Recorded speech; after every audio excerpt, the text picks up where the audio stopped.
Hello friends, இன்றைக்கு இந்த வீடியோவில் மின்சார வாகனம் வாங்க தமிழக அரசு 20,000 ரூபாய் வரை மானியம் வழங்கப்படும் அப்படிங்கிறத அனௌன்ஸ் பண்ணியிருக்காங்க.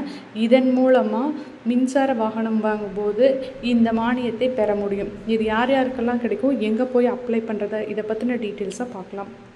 தமிழக அரசு மின்சார வாகன பயன்பாட்டினை அதிகரிக்கவும், பெட்ரோல் டீசல் வாகனங்களால் ஏற்படும் சுற்றுச்சூழல் மாசுபாட்டை தவிர்க்கவும் இந்த மின்சார வாகனங்கள் வாங்க சுய தொழில் செய்வோருக்கும் மற்றும் பெண்களுக்கும் இந்த மானியத்தை வழங்கிட்டு இருக்காங்க. இந்த மானியம் பார்த்திங்கன்னா ஜிக் வெல்ஃபேர் போர்டு மூலமாக வழங்குறாங்க.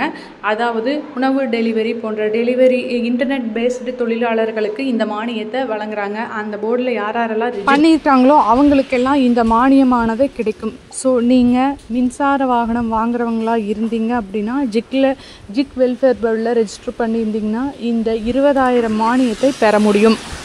இதற்கான அறிவிப்பையும் பட்ஜெட்டில் வெளியிட்டிருக்காங்க.